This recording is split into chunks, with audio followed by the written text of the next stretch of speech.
Hearing from the coordinators, Cody and I discuss our takeaways from the Slowick and Burke press conference, including optimism for the first time OC. And to tie it all in, we want to develop a great team here that we can deliver wins to the city of Houston. We want to deliver a championship here to the city of Houston, and that's what it'll be about. You are Locked On Texans, your daily Houston Texans podcast, part of the Locked On Podcast Network, your team every day.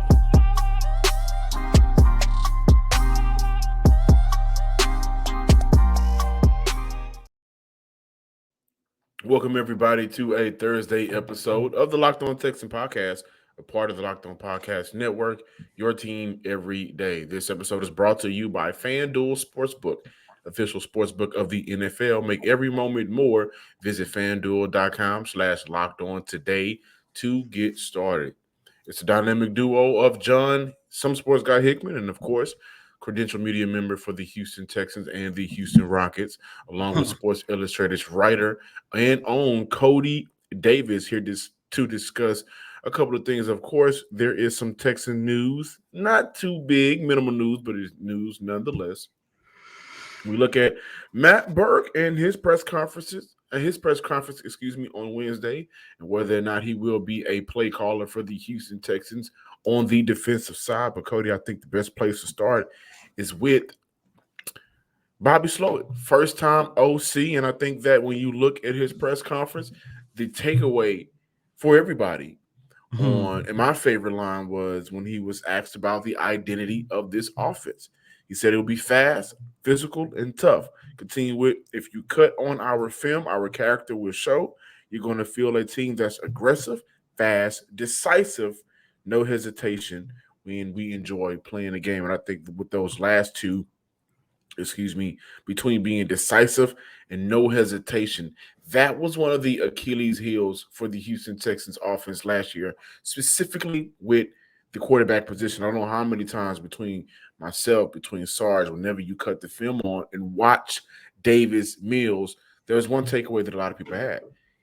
He was too antsy in the pocket at times, right? Didn't allow his throws to be set because of his feet movement.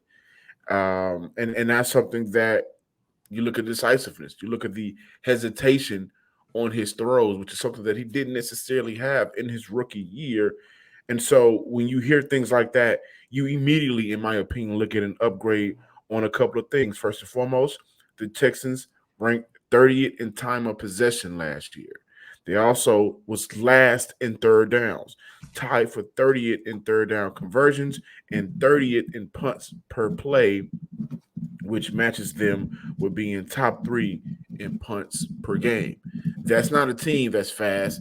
That's not a team that's aggressive. That's not a team that's decisive. That's a team that plays with hesitation. And so hearing that from Bobby Slowick, who is a first-time OC, and he gave praise to Shane Day and Bill Lazor, said that those two hiring additions were amazing to this coaching staff.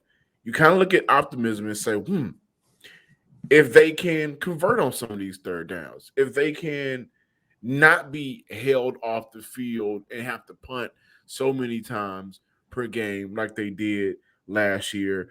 And I can't remember the numbers for the year before, but I also believe that they were top in the league as well. And they were also not that well at converting on third downs. If they're able to play fast, play aggressive, then that could cut down and eliminate some of the issues this offense has been having since the last time we saw Deshaun Watson play in a Texan jersey.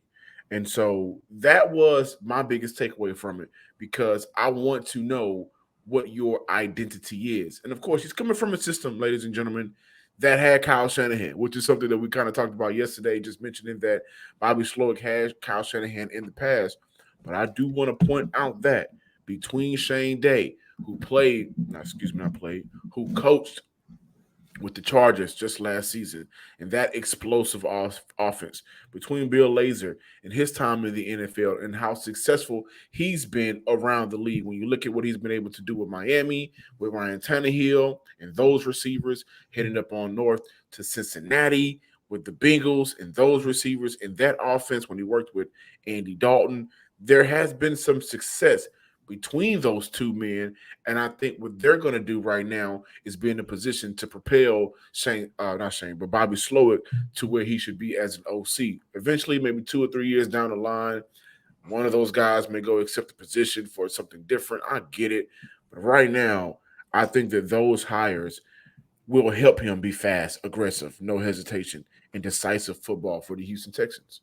Well, you mentioned the three attributes that Bobby Sloyd talked about how he wanted his offense: fast, decisive, and aggressive. And not only that, Matt said the same thing about the defensive side of the ball as well, but we'll get into that in the next segment. However, John, my biggest takeaway on what I love the most about Bobby Slowick's press conference is the fact that it seemed like not only the coaching staff and the general manager and upper management are on one accord, but it seems like that they're going to bring the players along and have them on one accord and work alongside the players. And I said that because my favorite part of Bobby's press conference was the fact that he talked about building a system around his players and building a system that is suited to the players' strength. Now, John, you know me, ever since you and I been covering this team, what was it, back in the 2019-20 campaign, we've always talked about why was it very important for the Houston Texans to get a coaching staff that can build around the suit of his players. And we talking about the days when they had some damn good talents, i.e. a Deshaun Watson, a D-Hop, a Will Fuller when he's healthy, when you had a pretty good backfield at the time.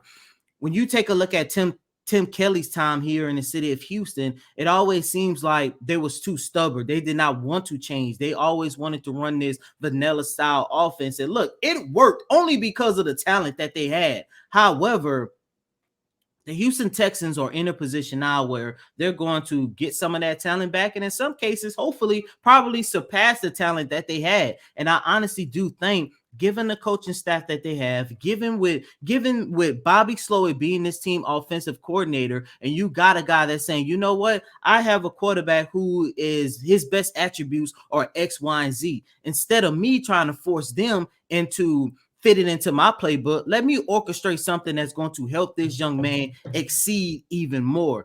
Now, the next thing that I loved about Bobby was the fact that he did not discredit the talent and the players that the Houston Texans have on the offensive side of the ball. By the way, hey, listen, he was the first coach to mention Davis Mills by name. So yeah. take that information and do what you want with it.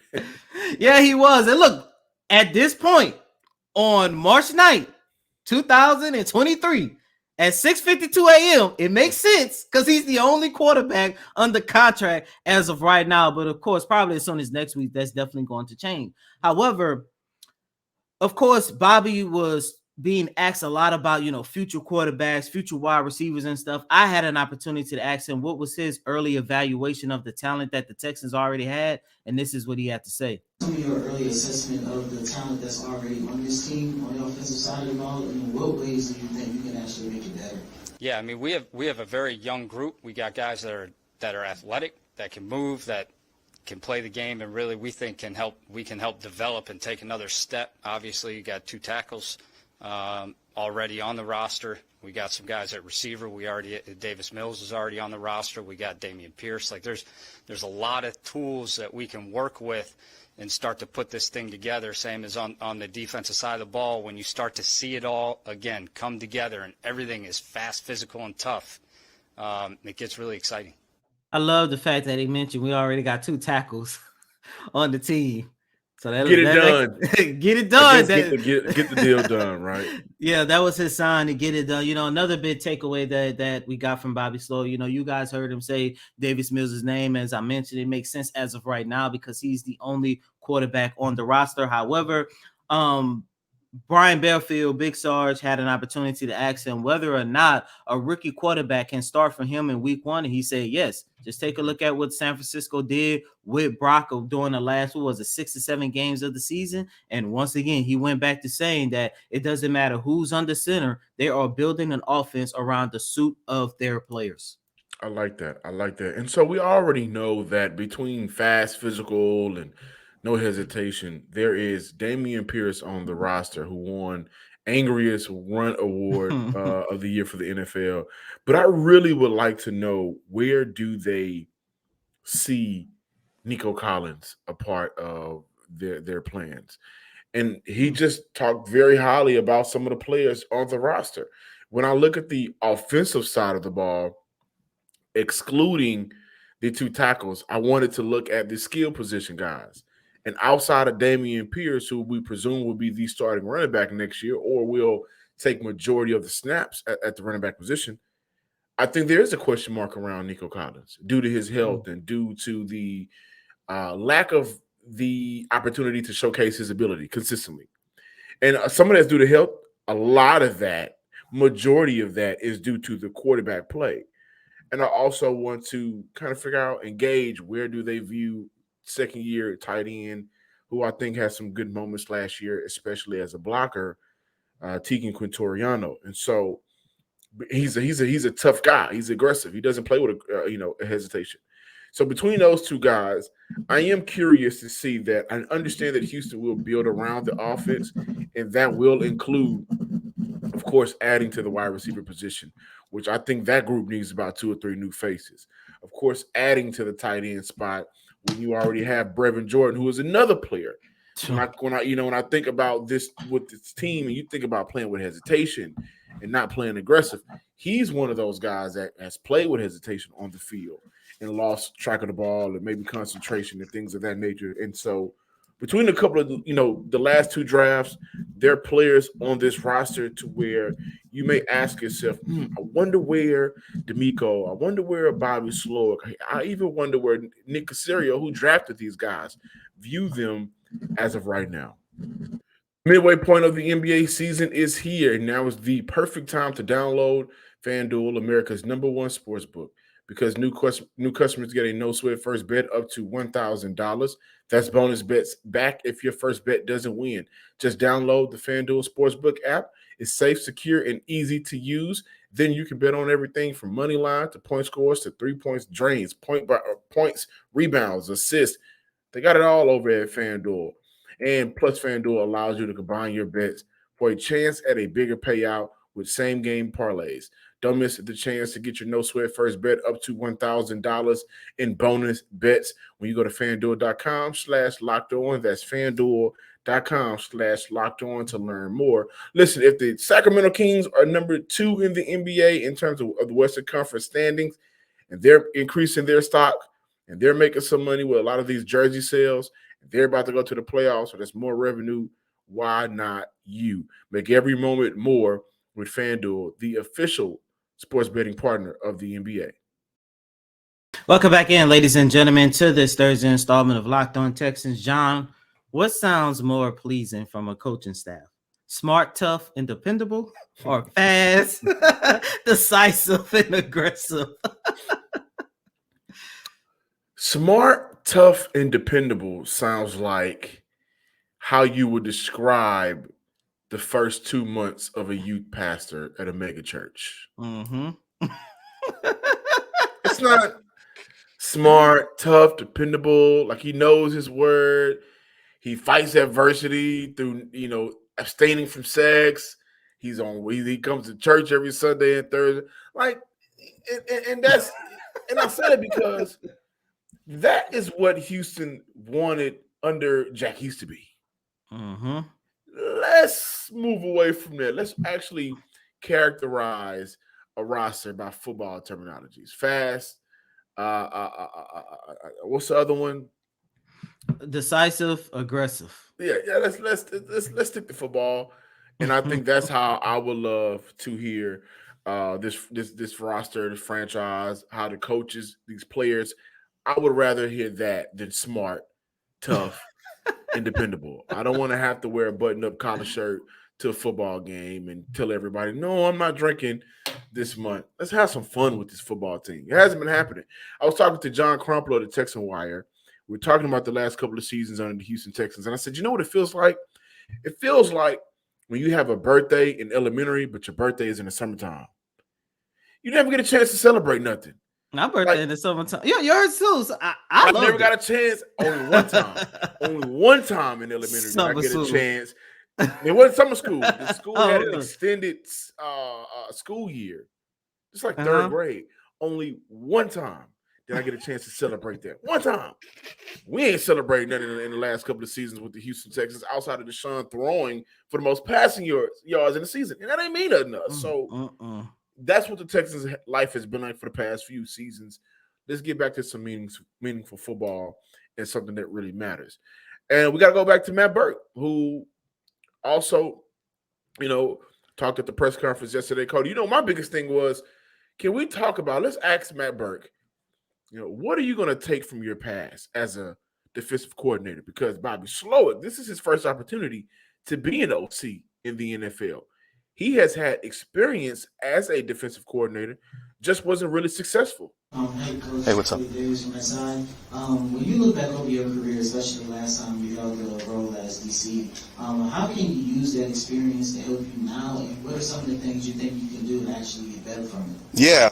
Like I said before, I mean, just in terms of, we'd all be worse people if we didn't learn from our mistakes or experiences and stuff. So, honestly, I think I would say this. I think when I left sort of the Schwartz world, and when I left Detroit and started branching out to Cincy, and then into Miami, I think for me going back to Philly after that, I think that was probably the biggest step in terms of like kind of reconnecting with Jim and sort of seeing where we sort of diverged, and sort of tightening myself up a little bit. I think I got a little expansive, if I'm being honest with you, in terms of some of the stuff I was doing. And I think philosophically, it comes back to like we want to put these players in the best position to execute, and sometimes less is more, and being able to do something really good and doing a couple things really good as opposed to doing a million things. So I think like refocusing sort of myself on that has been where I kind of like came away from Miami and moving forward. So the one thing I like that. while I was sitting there listening to both Bobby and Matt, I kept thinking about past coordinators. Of course, with Bobby, I was thinking about Tim Kelly. With Matt, I was thinking about Anthony Weaver. And John, on the part where he was talking about basically it seemed like he was just doing too much as a defensive coordinator. Of course, he was talking about his time as a defensive coordinator with the Miami Dolphins in 2017 and 2018 when they gave up an average somewhere in the ballpark between 24 to 25 points per game. It seemed like he was just trying to do too much other than keeping it simple. And when I was sitting there and when he said that to answer my question to him, I thought about Anthony Weaver. When he was a defensive coordinator for this organization during a 2020 campaign, 4-12. And how many times did we hear him say before the season? That was the first time we had credentials, by the way.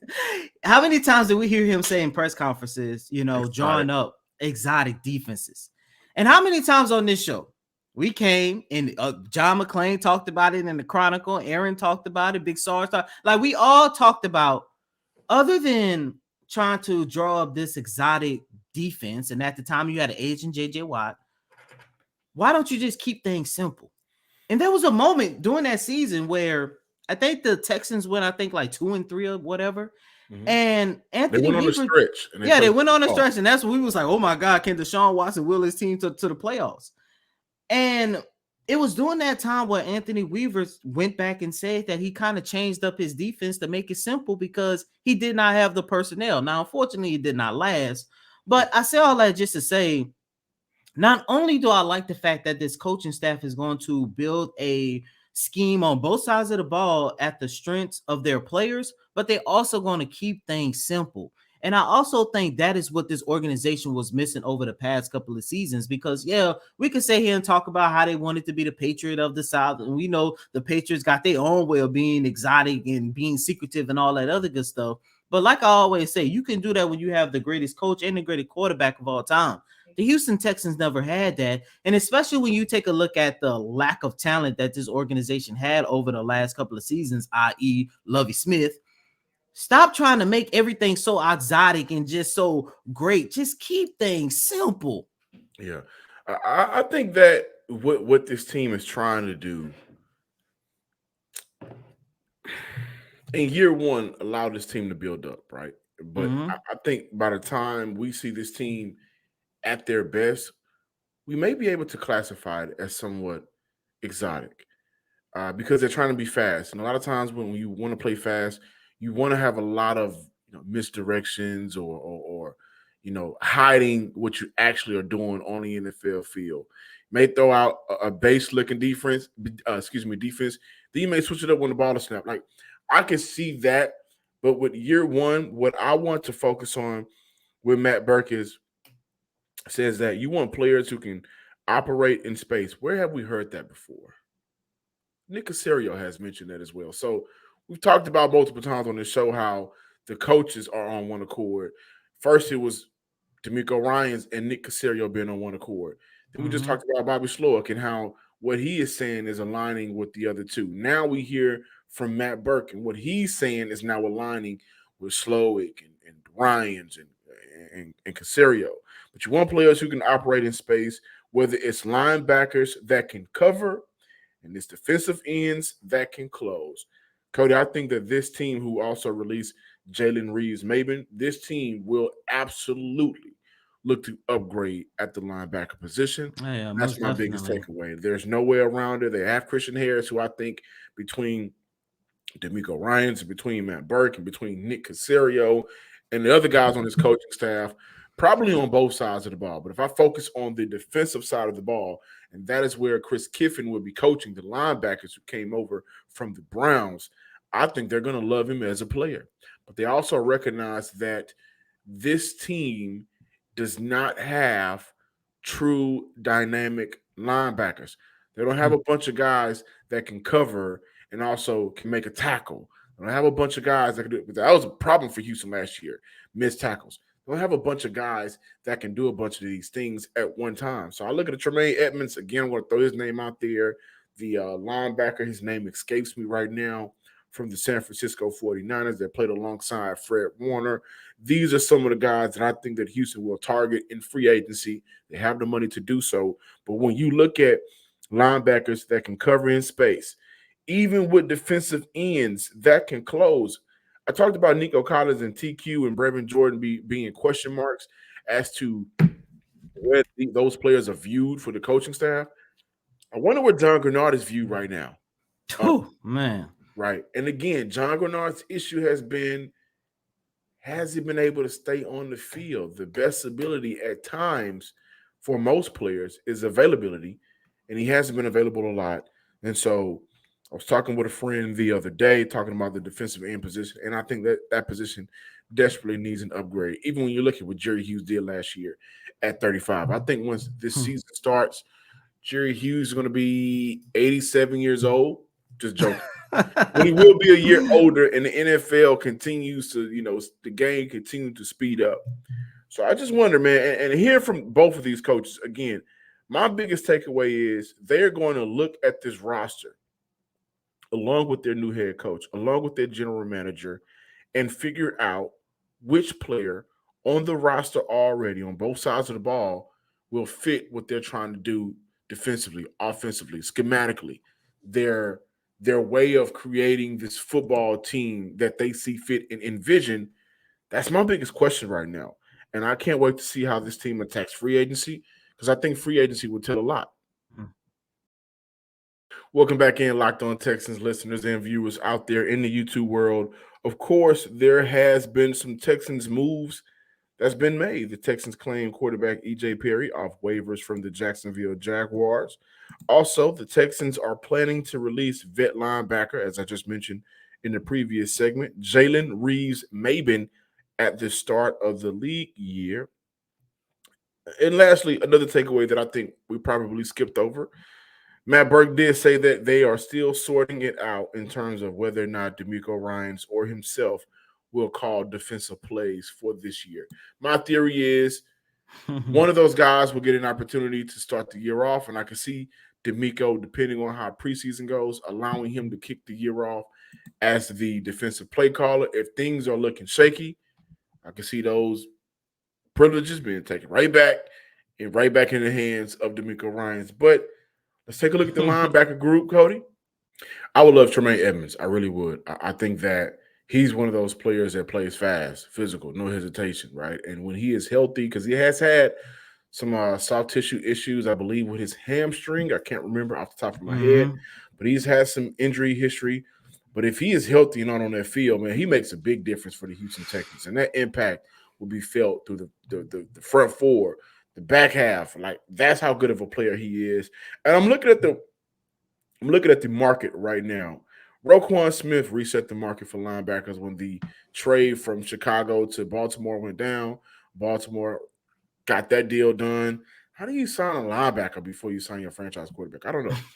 But right now he is at an average of $20 million per year. Shaquille Leonard is at a 19.7. Fred Warner, San Fran guy, at 19.04. And CJ Mosley, his total value is 85 million, but yearly he's sitting at 17 million per year. A guy like Edmonds, is he Roquan? Is he Shaquille Leonard? Is he Fred Warner? Like, where would Houston gauge him as a player? And they are going to continue to, free up some cap space. Right now, they are sitting around $30 million in cap space that they can use in free agency. How do they view him in terms of money? This is also something that Nick Caserio talked about at the NFL Combine. I can't remember exactly what he said, but it was along the lines of, and I'm paraphrasing, when you look at the player, the market, is he worth what the market says he's worth for us? Something along those lines.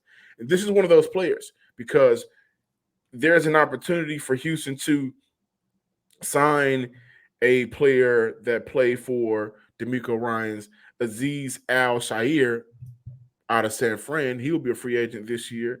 But is he as good as Tremaine Edmonds, excuse me? I don't think he is. I think he's a good player. I don't think he's good as Edmonds. And I think that you're releasing Jalen Reeves-Maybin. There's also other veterans and other linebackers in that group. I've made the case for Christian Kirksey to come back. I can understand as a business decision and as a plan decision why he shouldn't come back. I get it.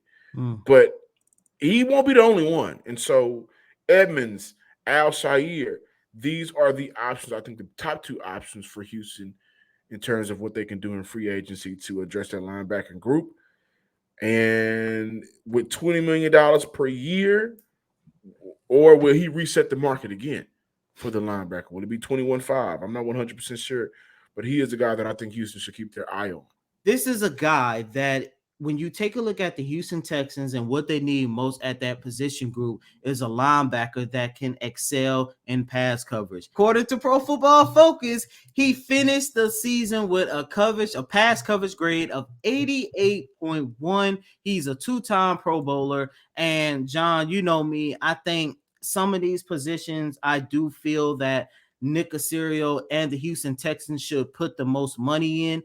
When you take a look at the linebacking core, especially considering that your new head coach also excelled at that position, was also a Pro Bowler and an All-Pro and everything else in between, it makes sense for the Texans to put the most money at that linebacker position. Plus, I do believe that he is the best mixture of a veteran who can help a young guy like Christian Harris, and he's still pretty young, so he fits the rebuild of your timeline. Look, I understand it's going to cost a pretty penny, especially to try to get him away from a contending team to join the rebuilding team. However, in order for the Houston Texans to get better, these are the type of moves that Nick Caserio, D'Amico Ryans, and everybody else on that staff has to make. Thank you guys for checking out today's episode of the Locked On Texan podcast. Be sure to, by the way, Christian Kirksey makes $5 million a year.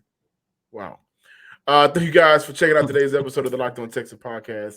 Be sure to follow us on Twitter at Locked On Texans. Give me a follow at John_Hickman12. And also follow us on YouTube under the name Locked On Texans. And as always, I'm your host, Cody M. Davis. Please remember to follow me on Twitter at CodyDavis_24. Once again, that's Cody COTYDAVIS_24. Until next time, ladies and gentlemen, peace.